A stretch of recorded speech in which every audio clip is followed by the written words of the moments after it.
Bismillahirrahmanirrahim. Elhamdülillah və salatu və salamu alə Rasulillah və ba'd. İmam Nəvvi Rahiməhullahın 40 hədis kitabına davam edirik arkadaşlar. Növbəti hədis 23-cü hədisdir. Və buyurur ki, An Əbi Malikin Əl-Harith ibn Asim Əl-Əş'ari radiyallahu anhu qala Rasulullah sallallahu aleyhi və səlləm الطهور شطر الإيمان والحمد لله تملأ الميزان وسبحان الله والحمد لله تملأان أو تملأ ما بين السماوات والأرض والصلاة نور والصدقة برهان والصبر ضياء والقرآن حجة لك أو عليك كل الناس يغدو فبائع نفسه فمعتقها Əv mubiquha. Ravahu Muslim. Allah Nəbisi sallallahu aleyhi və səlləm buyurur ki, təmizlik imanın yarısıdır. Elhamdülillah tərəzini doldurur. Subhanallah və elhamdülillah göylər və yer arasını doldurur. Namaz nurdur. Sədəqə dəlildir. Səbir işıqdır. Quran isə ya sənin lehinə ya da əleyhinə hüccətdir. Hər bir insan səhər evindən çıxıb iş dalınca gedər və nəfsini satar. Kimisi onu azad edər, kimisi də onu məhv edər. Hədisi Muslim rəvayət etmişdir. Hədis həqiqətən də qardaşlar çox əzəmətli hədisdir. İmam Nəvvi Rahiməhullahın zikr etdiyi hədislərdən, yəni məna olaraq ən əzəmətli hədislərdən birisidir. Hədisin ravisi Əbu Malik Əl-Əş'ari. Deməli, Əl-Yəmani radiyallahu anhu, onun əsl adında alimlər ixtilaf ediblər. Kimisi Əl-Harith, kimisi Ubeyd, kimisi Kə'b ibn Asim demişdir. Və kimisi də Amr olduğunu zikr edib. Lakin alimlərin çoxluğu o adın üstündə ittifaq ediblər ki, o da Kə'b ibn Asim. Kə'b ibn Asim. Hansı ki, o alimlərdən Darqutni və İbn Abdülbar və həmçinin İbn Əthir və İmam Zəhəbi və İbn Həcar və İbn Asakir və başqa alimlər bu adın üstündə ittifaq ediblər. O da Kə'b ibn Asim radiyallahu anh. Və Allah Resulü sallallahu aleyhi və səlləmlə birlikdə döyüşlərdə iştirak edib bu sahabə. Misrin fəthində də iştirak edib, şahidlik edib. Hicrətin 18-ci ilində Şamda taun xəstəliyindən vəfat edib. Radiyallahu anh. Və taun xəstəliyindən bilirsiniz ki, bir neçə sahabə dünyasını dəyişib, onlardan Abu Ubeydə bin Cərrah və Muaz bin Cəbəl. Allah hamısından razı olsun. Misirdə eyni vaxtda dünyasını dəyişiblər. Taun xəstəliyindən. Və Allah Teala bu sahabədən razı olsun ki, bizə Peyğəmbər sallallahu aleyhi və səlləmin bu əzəmətli hədisini bizə çatdırıbdır. Hədisin mətnində buyurur ki, qardaşlar, Ət-tuhuru şatrul iman. Və fikir versək, Ət-tuhuru. Bir də var Ət-tahur. Damma ilə gələndə ta hərfi, deməli bu feilə dəllət eləyir. Yəni təmizlik, təmizlənmək. Fəthə ilə gələndə ət-tahur, yəni o təmizləndiyin su mənasındadır. Və buradakı elm əhli buyurur ki, ət-tuhur sözündən qəsd dəstəmazdır, qardaşlar. Çünki Allah Resulü sallallahu aleyhi və səlləmdən başqa rəvayət olunan hədisdə buyurur ki, Əl-vudu şatrul iman. Deməli, dəstəmaz imanın yarısıdır. Və başqa rəvayətdə, düzdür, bu rəvayətə zəif deyən alimlər var, lakin daha səhih rəvayətdə, deməli, Sibəğul vudu şatrul iman. Dəstəmazın, deməli, dəstəmaz almaq imanın yarısındandır. Və buradakı imandan qəsd, hədisdə buyurur ki, Ət-tuhuru şatrul iman.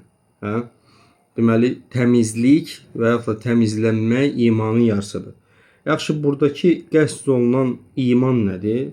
Elm əhli buyurur ki, bu namazdır, qardaşlar. Yəni, təmizlik bir mənada dəstəmaz namazın yarısıdır. Çünki biz bunu hardan bilirik? Allah Subhanahu wa Taala Bəqara surəsinin 143-cü ayəsində buyurur ki: "Və mə kana Allahu liyudi'a imanukum." Allah Taala sizin imanınızı zayi etməz. Yəni burada imandan qəsd nədir? Çünki sahabelər qiblə dəyişəndə o qiblə üzrə deməli Məscid-i Əqsa bu qiblə üzrə namaz qılıb dünyasını dəyişmiş qardaşları barəsində soruşanda Allah Teala bu ayəni nazil edir ki, Allah onların namazlarını zayi etməz. Deməli, hədisdə imandan qəsd namazdır. Yəni, bu cürdür ki, məna dəstəmaz namazın yarısıdır. Bəli. Dəstəmaz namazın yarısıdır deyəndə, yaxşı, bu sözdən nə qəsd olunur? Elm əhli bu barədə buradakı murad nədir? Elm əhli ixtilaf ediblər, qardaşlar. Onlardan kimisi deyir ki, yarısı deyəndə, yəni ondan bir cüzdür. Çünki dəstəmazsız namaz yoxdur. Və bəzi elm əhli deyir ki, yəni dəstəmazın namazın sihhətindəndir. Dəstəmaz namazın sihhətindəndir. Yəni nə deməkdir? Dəstəmaz olmasa namaz səhih deyil. Alə kulli həl, yəni iki mənada doğrudur. Ümumiyyətlə, necə ki bilirsiniz, təharət özü iki qismdir, qardaşlar. Var hissi təharət, var mənəvi təharət. Hissi təharət insanın bədəninin, paltarının və yaxud da məkanın təmizliyidir. Mənəvi təharət də şirkdən, günahlardan və qəlb xəstəliklərindən təmizlənməkdir. Təharətin iki növüdür. Və sonra Peyğəmbərimiz sallallahu aleyhi və səlləm buyurur ki, "Vəlhamdülillahi təmlə'ul mizan." Elhamdülillah mizanı doldurur. Yəni tərəzini doldurur. Yəni burada Peyğəmbər sallallahu aleyhi və səlləm demək istəyir ki, qulun Allahı çox həmd etməsi qiyamət günü onun əməl tərəzisini dolduracaq. Fikir verin. Həmd də nədir? Elm əhli tərif deyəndə buyurur ki, təriflər çoxdur. Buyurur ki, "Əs-sənəu aləllahi ma'al məhəbbəti və ta'zim." Yəni Allahı tərif etmək, məhəbbət və təzimlə. Məhəbbət və təzimlə Allah Taala'nı həmd etməkdir. Yəni tərif etməkdir. Allah həmd etmək ümumiyyətlə ən əzəmətli zikirdir, qardaşlar. Allahı həmd etmək, elhamdülillah kəlməsi ən əzəmətli zikirdir. Və elm əhli ixtilaf edib ki, ən fəzilətli, əfdal olan zikir təhlildir, yəni la ilahə illallahdır, yoxsa elhamdülillahdir, yoxsa subhanallahdır. Və İbrahim ən-Nəxai rahimehullah buyurur ki, Allah Resulü sallallahu aleyhi və səlləmin əshabı həmd etməyi sözün əksəriyyətindən qat-qat üstün tutardılar. Deməli, elhamdülillah, bu zikirlərin hamısı fəzilətlidir. Lakin Allah Taala'nı həmd etmək ən fəzilətlisidir. Vallahu aləm. Və Peyğəmbər sallallahu aleyhi və səlləm fikir verin, buyurur ki, "Vəlhamdülillahi təmlə'ul mizan." Təmlə'ul mizan, yəni tərəzini doldurur nə deməkdir? Və bu hədisdə də yəni Peyğəmbər sallallahu aleyhi və səlləmin sünnətindən nəyi götürürük? Tərəzinin isbat olması, sabit olması və qiyamət günü əməllərin çəkilməsi.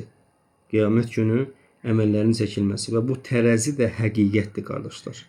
Keyfiyyətini Allah bilir. Lakin bəziləri görürsən ki, yəni bunu batil yerə təvil edirlər. Deyirlər ki, bu məcazi mənadadır və s. Lakin bu həqiqidir, qardaşlar. Allah Taala'nın tərəzisi həqiqidir, ədalət tərəzisi və qiyamət günü insanın əməlləri, əməl dəftəri və həmçinin onun özü o tərəzidə nə olacaq? Çəkiləcək.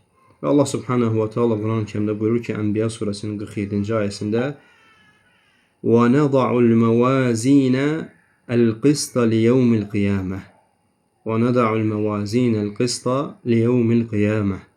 Biz qiyamət günü ədalət tərəziləri ilə haqq hesab çəkəcəyik. Bəli. Və bu doldurma da təmləul mizan, yəni tərazini dolduracaq sözü də qardaşlar, bu doldurma hissi və həqiqət olacaq. Həqiqi olacaq. Yəni məcazi mənada deyil. İnsan nə qədər ona görə elhamdülillah zikrini çoxaldarsa, o qədər onun tərəzisində həsənətləri tərəfdə deməli ağır gələn sözdəndir. Və sonra buyurur ki, sallallahu aleyhi və səlləm və subhanallahi vəlhamdülillahi təmləni əv təmləu mə beynəs səmavati vəl-ard. Və subhanallah kəlməsi və elhamdülillah, bu iki kəlmə ki var, deməli göylə yerin arasını dolduracaq. Və buradakı məna nə deməkdir? Göylə yerin arasını doldurur. Yəni ki, bu iki zikir ki var qardaşlar, göy ilə yer arasını dolduracaq qədər böyük və əzəmətli bir şeydir. İki kəlmə sadəcə. Fikir verin. İnsan nə yorulmursan, nə xüsusi bir şey tələb olunmur. Subhanallah və elhamdülillah deməyin sənin nə qədər deyərsənsə, deməli göy ilə yer arası nə qədər məsafədir. Fikir verin. Subhanallah. Yəni onun əzəməti və əcri o qədər böyükdür ki, sanki göy ilə yerin arasını dolduracaq qədərdir. Bəli, sadəcə bu iki zikir. Və sonra buyurur ki, "Vəs-salatu nurun." Namaz nurdur. Namaz nurdur. Və elm əhli buyurur ki, namaz nurdur sözündən qəsd nədir? Allah Resulü sallallahu aleyhi və səlləmin qəsdi nədir? Namaz nurdur. Onlardan birincisi, namaz nurdur dedikdə qəsd olunur ki, sahibi üçün qiyamət günü Sirat körpüsündən keçərkən onun üçün nur olacaq. İnsanın namazı Sirat körpüsündə onun üçün nur olacaq. Və bəziləri deyir ki, nurdur, yəni namaz asiliyə mane olur və itaətlərə səbəb olur. Hansı ki Allah Teala buyurur ki, İnnes-salate tenha anil fahşai vel munkar.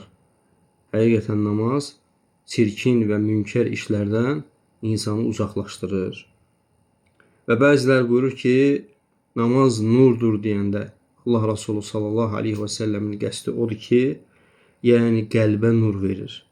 Hansı ki, insan qəlbi ilə həqiqətləri görür, haqla batili ayıra bilir. Və bəziləri də deyir ki, qulun üzünə nur verir. İnsan namazı çoxaltdıqca, yəni deməli onun üzünün nuru çoxalır, nuru artar. Və bu nur da həm dünyada da, həm də axirətdə. Vallahu Teala aləm, bunların hamısı səhihdir. Lakin ən səhih olanı elm əhli buyurub ki, sahibi üçün qiyamət günü sıratdan keçərkən onun üçün nur olmasıdır. Bəli. Peyğəmbərimiz sallallahu aleyhi və səlləm buyurur ki, "Vəs-salatu nurun." Namaz nurdur. Və sonra buyurur ki, "Vəs-sadaqatu burhanun." Sədaqə də nədir? Burhandır. Və başqa rəvayətdə buyurur ki, "Vəz-zəkatu burhanun." Zəkat burhandır. Və bu nə deməkdir? Yəni zəkat burhandır dedikdə, yəni malı Allah yolunda ixlasla sərf etməsidir ki, insanın malını Allah yolunda ixlasla sərf etməsidir ki, onun imanına dəlalət edir bu insanın əməli.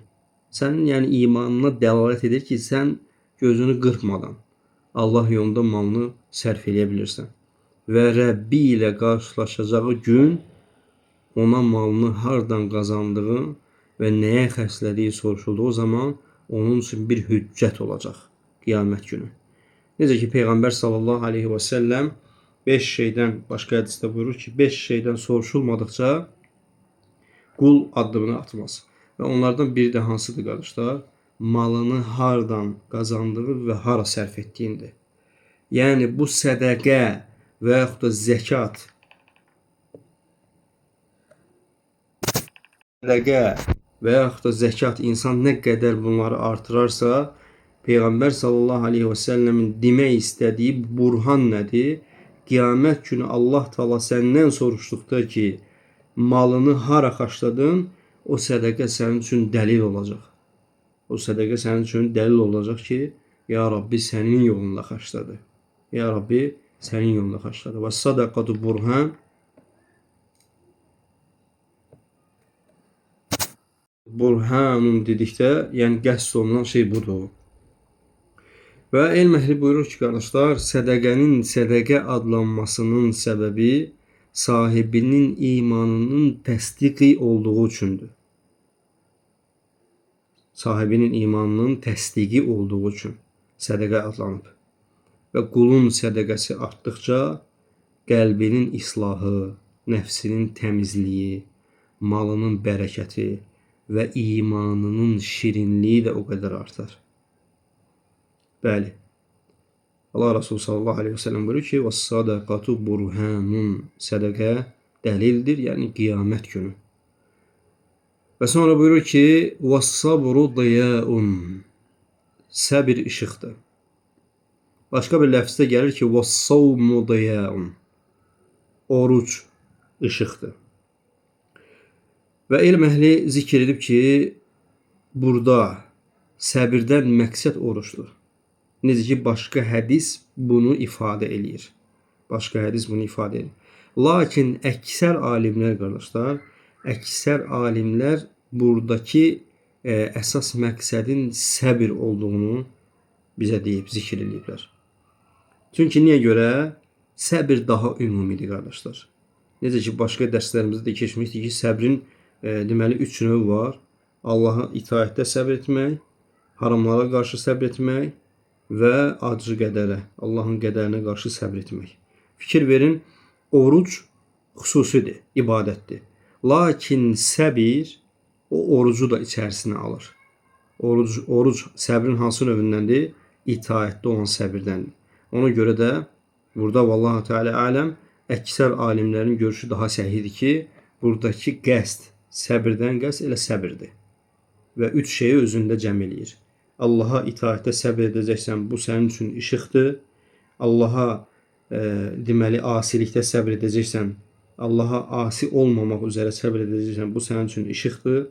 Və həmçinin qədərə qarşı səbr edəcəksən, bu sənin üçün işıqdır. Və hədisdə zikr olunan Allah Resulü sallallahu aleyhi ve sellem deyir ki, diyaun, işıq. Fikir verin, buradakı diya sözünün mənası elm əhli buyurur ki, hərarəti olan nur deməkdir. Hərarətli nur. Hə? Necə ki, Yunus surəsi 5-ci ayda Allah Teala buyurur ki, huvəl-ləzi cəaləş-şəmsə diyaə. Allah Teala nə edib? Deməli, günəşdə işıq yaradıb, işıq edib. Yəni, buradakı işıqdan qəsd nə olur? Hərarətli işıq. Hərarətli işıq. Bəli. Və səbrin də hərarəti nə deməkdir? Deyək ki, burada niyə görə deməli, vəs-salatu nurun, nur işlətdi, vəs-sabru diyə, səbr isə işıqdır. Yəni, buradakı səbirdən qəsd hərarətli nurdur. Hərarətli nur. Və hərarətli nur da ona görədir ki, yəni səbrin hərarəti hardadır desək, cavab olaraq deyirik ki, səbrin hərarəti nəfslə mücadilə etməkdir, qardaşlar. Nəfslə mücadilə etdikcə bu hərarət artır. Və elm əhli buyurub ki, diya sözü, yəni işıq sözü, nur sözündən əfsəldir. Necə ki, hədisin bundan əvvəlki ləfsində nə buyurur? Vəs-salatu nurun. Namaz nurdur, səbir isə işıqdır. Yəni, ondan da fəzilətdir. Və buna görə sual ortaya çıxır. Yaxşı, onda belə çıxır ki, namaz səbirdən, yəni səbir namazdan fəzilətlidirmi? Səbir namazdan fəzilətlidirmi? Alimlər buna 2 yöndən cavab veriblər, qardaşlar. Birinci məsələ, alimlər deyiblər ki, elm əhli deyib ki, səbir daha ümumi olduğuna görə səbir daha əfzəldir. Səbir daha əfzəldir. Çünki biz dedik ki, elə orucu necə ki o səbrin içərisinə daxil etdi ki, itaətdə səbirdir, eləcə də həmçinin namazla itaətdə səbrin növündəndir. Aydındır və buna görə deyiblər ki, səbir daha əfsəldir. Çünki səbr olmasa insan itaət etməz. Səbr olmasa insan itaət etməz qardaşlar. Və ikinci yöndə elm əhli buyurub ki, buradakı səbri necə ki biz dedik ki, ikinci yöndən elm əhli buyurub ki, buradakı səbr oruc mənasındadır. O qəsdən götürən alimlər isə deyiblər ki, oruc tərəfdən yanaşsaq bu sözə mənası olaraq alimlər ixtilaf ediblər. Oruc daha fəzilətlidir yoxsa namaz? Birinci görüş odur ki, oruc mütləq olaraq daha əfsəldir deyiblər. Çünki səbrin növündəndir. Deməli, səbrin bütün şeylərini özündə cəm eləyir. Haramlara qarşı səbr eləyirsən, Allah Taala o ayəni nazil edib, bu qədərdir. Yəni ona görə Allah əmr elədiyinə görə səbr eləyirsən və itaətdir, səbr eləyirsən. Bu növlər, səbrin növlərini özündə cəm elədiyinə görə deyiblər ki, oruc mütləq olaraq daha əfsəldir. Bir qism alimlər isə deyiblər ki, xeyr, namaz mütləq olaraq daha əfsəldir. Düzgünüyə görə orucun deyiblər ki, bir vaxtı var. Orucun bir vaxtı var. Yəni oruc bilirsiniz ki, sübh namazından ta ki məğrib namazına qədər davam edir. Namaz isə insanın bütün gününü əhatə edir. Səhər, günorta, axşam, hətta gecə, səhərə qədər istənilən vaxt. Və bu baxımdan deyiblər ki, namaz daha əfsəldir. Və həmçinin yəni buradakı hərarət baxımından, yəni necə biz qiyas elədik ki, burada Allah Taala nə buyurdu? Allah Taala buyurdu ki, huvellezî ceale'ş-şemse diya'a. Orucu günəş kimi işıqlandıran götürsək, günəşin də zəval etdiyi vaxtlar var. Deməli, orucun da müəyyən müddəti var, namaz isə daha geniş mənadır, daha geniş ibadətdir. Vallahu Teala ələm, yəni burada hansı racihdir, hansı səhihdir demək doğru deyil. Hər bir ibadətin özünə görə fəziləti var. Hər bir ibadətin özünə görə fəziləti var. Vallahu Teala ələm, bu görüş əslində daha yaxındır ki, deməli, namaz daha əfsəl olması. Allah Teala ələm. Bunu da deyən var, digər görüşdə deyən alimlər var. Hansı ki, bəzi alimlər qeyd edirlər ki, qul qiyamət günü gətiriləcək və ondan ilk soruşulduğu şey namaz olacaq. Əgər o yerindədirsə, digər əməllərinə baxacaq. O yerində deyilsə, xeyr, baxılmayacaq. Və bunun əksini deyən alimlər deyirlər ki, oruc fəzilət. Çünki fikir verin, oruca heç bir günah təsir eləyə bilmir, qardaşlar, şirkdən başqa. Hə? Namaza məsələn təsir eləyə bilər, amma oruc təsir etmək mümkün deyil. Çünki Allah Taala nə buyurub? Qudsi hədisdə oruc mənim üçündür və qiyamət günü əzini verəcəm. Ola bilsin ki, bir şəxsin qeybətini etmək namaza təsir eləyə bilər, namazın əcrinə. Lakin hətta insan qeybət etsə belə, hansı günahlar olsa olsun, oruca təsir etmir, qardaşlar. Orucun əcri Allaha aiddir. O qiyamət gündə əcrini verəcək. Vallahi aləm. Vallahi aləm. Elm əhli bu cür müxtəlif görüşlər zikr ediblər. Və sonra buyurur ki, Peyğəmbərimiz sallallahu aleyhi və səlləm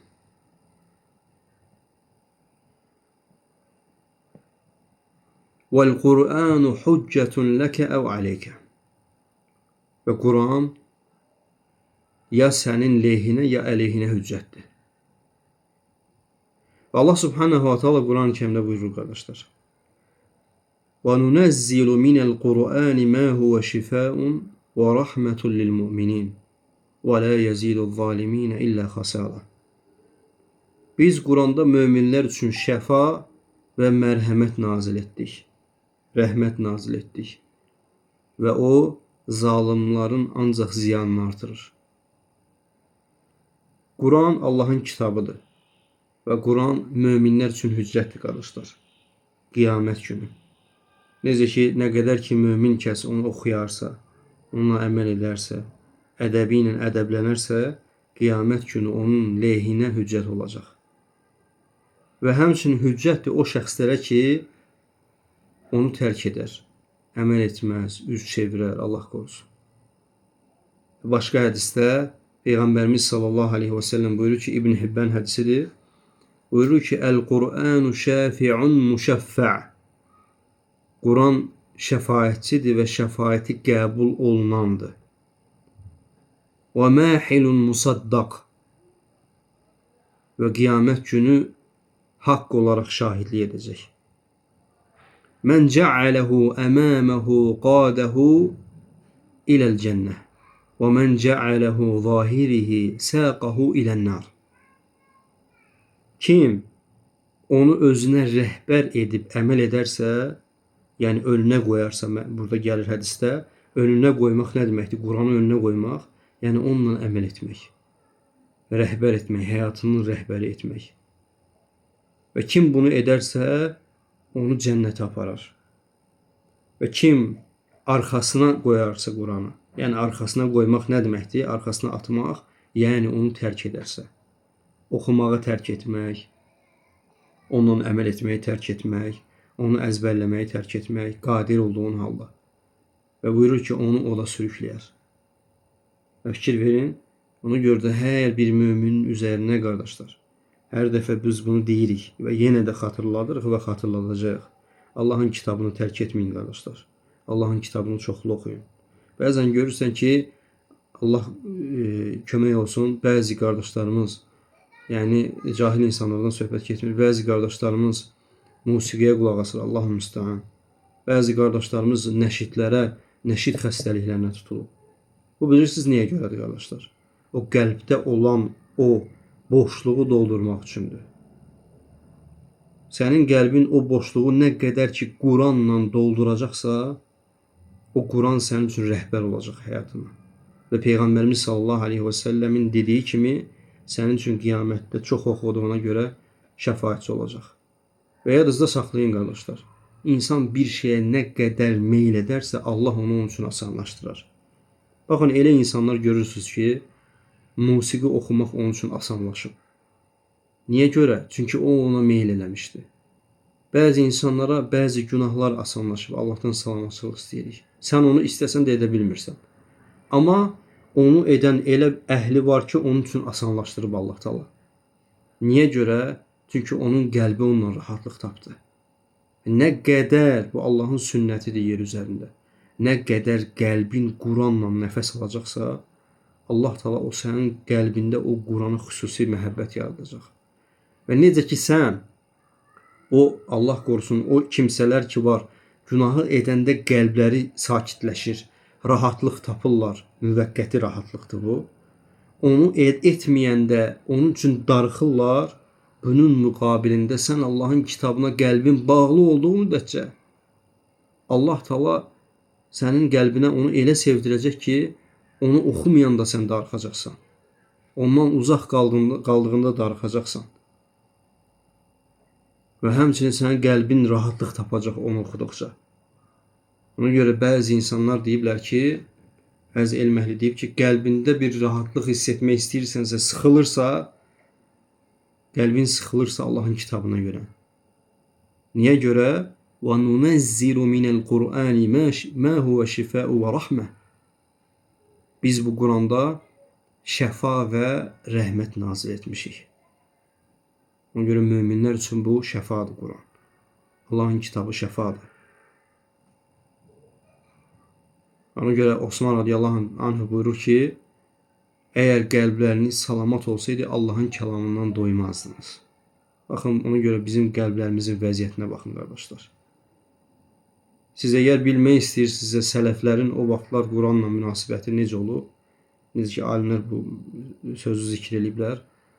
Baxın, indiki vəziyyətdə, indiki halda sizin o cihazlarla, telefonlarla keçirdiyiniz vaxt kimi idi. İnsan var, əlindən düşmür, subhanallah. Hara getsə telefon əlində oynadır. Lakin Allahın kitabına gələndə və havlə və lə quvvətə illə billah. Və sonra buyurur ki, sallallahu aleyhi və səlləm, kullun nasi yəğdu fəbai'un nəfsəhu fəmu'tiquhə əv muhbiquhə. Allah Resulü sallallahu aleyhi və səlləm buyurur ki, hər kəs öz, yəni işinə gedər, Səhər evindən çıxıb işinə gedər və nəfsini satar. Kimisi onu azad edər, kimisi də onu məhv eləyər. Görək bu Peyğəmbər sallallahu aleyhi və səlləm bu sözü nə qəsd olunur bu sözdən? Məqsəd nədir? Qardaşlar, necə bilirsiniz ki, insanlardan bəziləri özünü Allaha itaətlə satır. İnsanlardan bəziləri özünü Allaha itaətlə satar. Bununla əzab olunmaqdan öz nəfsini azad edər. Və insanlardan elələri də var ki, öz nəfsini şeytana satar. Və ona tabi olub Allaha asil eləyər. Necə ki, Allah subhanahu wa ta'ala Quran-ı Kərimdə bu iki sinif haqqında Rəbbimiz bizə xəbər verib. Onlardan birincisi Tövbə surəsinin 111-ci ayəsidir. İkincisi Bəqərə surəsinin 102-ci ayəsidir. Allah subhanahu wa ta'ala buyurur ki, Tövbə surəsində İnnəllâhe iştara minəl mu'minîne enfusəhum. Ayəyə diqqət edin.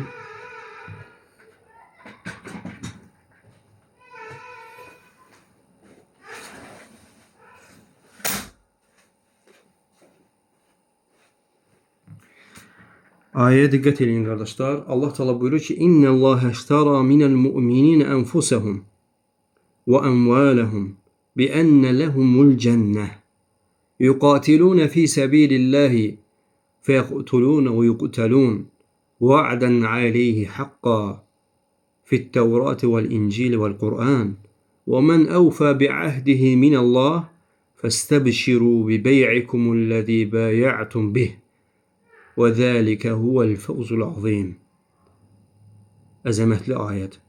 Allah Teala buyurur ki, şübhəsiz ki Allah möminlərdən cənnət müqabilində onların canlarını və mallarını satın almışdır. Onlar Allah yolunda vuruşub öldürür və öldürülürlər.